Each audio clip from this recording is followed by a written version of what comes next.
તમામ મિત્રોને all the best. Gujarat police PSI ASI અને કોન્સ્ટેબલ મોક ટેસ્ટ નંબર 27।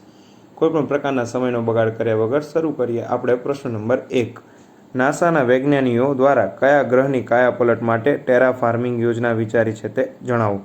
નાસાના વૈજ્ઞાનિકોએ કયા ગ્રહની કાયાપલટ માટે ટેરાફાર્મિંગ યોજના વિચારી છે તે જણાવો। તો મિત્રો અહીંયા તેનો જવાબ આવે મંગળ ગ્રહની। બરોબર છે મિત્રો, મંગળ ગ્રહની યોજના માટે। ત્યારબાદ પ્રશ્ન નંબર 2। નીચે આપેલ વિદ્વાનોમાંથી કોના દ્વારા ઇતિહાસ ઉપર ભૂમિનો પ્રભાવને મહત્વ અપાયું હતું। નીચે આપેલા વિદ્વાનોમાંથી કોના દ્વારા ઇતિહાસ ઉપર ભૂમિના પ્રભાવને મહત્વ અપાયું હતું।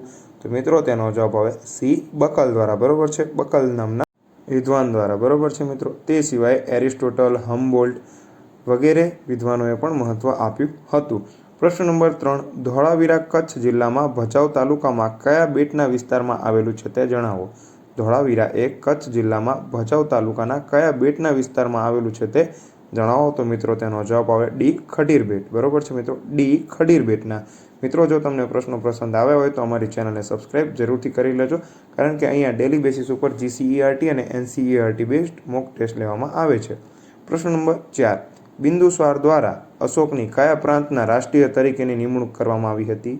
બિંદુસાર દ્વારા અશોકની કયા પ્રાંતના રાષ્ટ્રીય એટલે કે રાજ્યપાલ તરીકેની નિમણૂક કરવામાં આવી હતી। તો મિત્રો તેનો જવાબ આવે એ અવંતી પ્રાંતની। પ્રશ્ન નંબર 5। કિલીમાંજારો પર્વત ક્યાં આવેલ છે તે જણાવો। કિલીમાંજારો પર્વત ક્યાં આવેલ છે તે જણાવો। તો તેનો જવાબ આવે આફ્રિકા ખાતે। બરોબર છે મિત્રો, આફ્રિકા ખાતે કિલીમાંજારો પર્વત આવેલ છે અને તે નિષ્ક્રિય જ્વાળામુખી પર્વત છે। બરોબર છે મિત્રો, કિલીમાંજારો એ નિષ્ક્રિય જ્વાળામુખી પર્વત છે। પ્રશ્ન નંબર 6। સૂર્યની ફરતે 400 કિમી સુધીના તેજોમય આવરણને શું કહેવામાં આવે છે।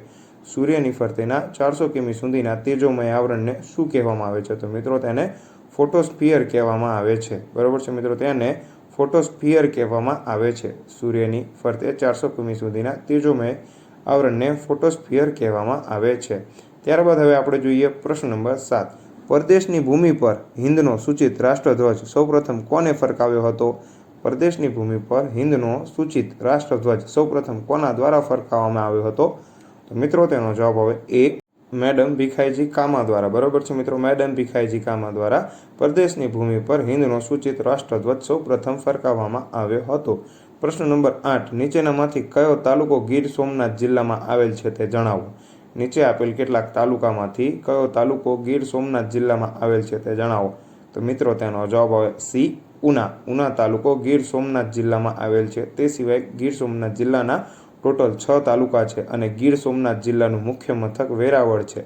ત્યારબાદ પ્રશ્ન નંબર 9। નાટ્યશાસ્ત્ર ગ્રંથ કોના દ્વારા રચવામાં આવેલ છે। નાટ્યશાસ્ત્ર ગ્રંથ કોના દ્વારા રચવામાં આવેલ છે। તો મિત્રો તેનો જવાબ આવે એ ભરત મુનિ દ્વારા। બરોબર છે મિત્રો, ભરત મુનિ દ્વારા નાટ્યશાસ્ત્ર ગ્રંથ રચવામાં આવેલ છે। ત્યારબાદ હવે આપણે જોઈએ પ્રશ્ન નંબર 10। મંદિર અથવા પૂજાના સ્થળોએ આવેલ ગોળાકાર રસ્તાને શું કહેવામાં આવે છે। મંદિર અથવા પૂજાના સ્થળોએ આવેલ ગોળાકાર રસ્તાને શું કહેવામાં આવે છે। તો મિત્રો તેને પ્રદક્ષિણા પથ કહેવામાં આવે છે। બરોબર છે મિત્રો, તેને પ્રદક્ષિણા પથ કહેવામાં આવે છે। પ્રશ્ન નંબર 11। ફોરવર્ડ બ્લોક નામના નવા રાજકીય પક્ષની સ્થાપના કોણે કરી હતી।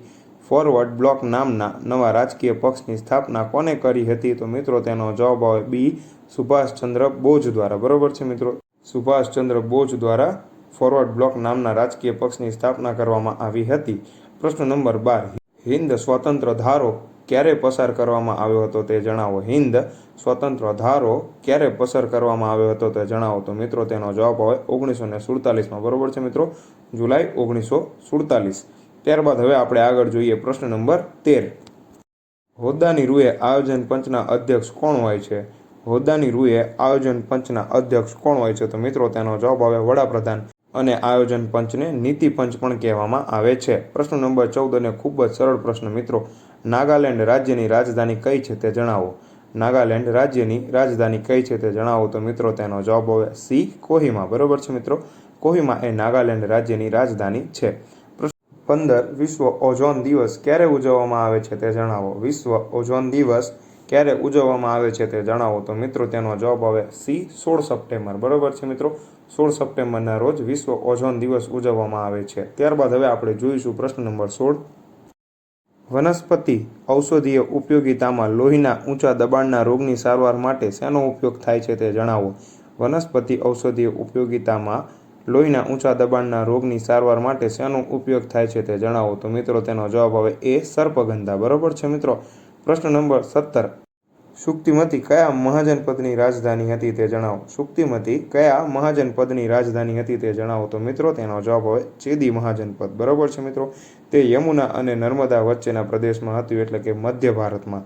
ત્યારબાદ પ્રશ્ન નંબર 18. દિલ્હી ખાતે લોહ સ્તંભનું નિર્માણ કોના સમયમાં થયું હતું તે જણાવો. દિલ્હી ખાતે લોહ સ્તંભનું નિર્માણ કોના સમયમાં થયું હતું તે જણાવો. તો તેનો જવાબ આવે ચંદ્રગુપ્ત બીજાના સમયમાં. બરોબર છે મિત્રો. ચંદ્રગુપ્ત બીજાના સમયમાં દિલ્હી ખાતે લોહ સ્તંભનું નિર્માણ થયું હતું. પ્રશ્ન નંબર 19. નીચેનામાંથી કયું વિધાન અસત્ય છે તે જણાવો. બરોબર છે. એ. પૃથ્વીના ઉપગ્રહોની સંખ્યા 1 છે, આ સત્ય છે. બી. મંગળના ઉપગ્રહોની સંખ્યા 2 છે, આ સત્ય છે. સી. ગુરુના ઉપગ્રહોની સંખ્યા 68 છે. બરોબર છે. આ અસત્ય છે, કારણ કે ગુરુના ઉપગ્રહોની સંખ્યા 67 છે. ત્યારબાદ ડી. શનિના ઉપગ્રહોની સંખ્યા 62 છે. એટલે અહીંયા વિકલ્પ સી એ અસત્ય છે, કારણ કે ગુરુના ઉપગ્રહોની સંખ્યા 68 નહીં પરંતુ 67 છે. ત્યારબાદ પ્રશ્ન નંબર 20. આ પ્રશ્નનો જવાબ મિત્રો તમારે નીચે કોમેન્ટ બોક્સમાં આપવાનો છે. 20 પ્રશ્નોમાંથી તમારે કેટલા સાચા પડે તે પણ અમને જરૂરથી જણાવજો. વિશ્વની કુલ કેટલા ટકા વસ્તી ઉત્તર ગોળાર્ધમાં વસે છે તે જણાવો. વિશ્વની કુલ કેટલા ટકા વસ્તી ઉત્તર ગોળાર્ધમાં વસે છે તે જણાવો. બરોબર છે મિત્રો. આવા જ બીજા વિડીયોને જોવા માટે અમારી ચેનલને સબસ્ક્રાઈબ કરો, વિડીયોને લાઇક કરો અને તમારા ગવર્મેન્ટ એક્ઝામની તૈયારી કરતા મિત્રો સાથે ચેનલને જરૂરથી શેર કરજો. બરોબર છે. જય હિન્દ, જય ભારત. આવનારી તમામ એક્ઝામ માટે તમને બધાને ઓલ ધ બેસ્ટ.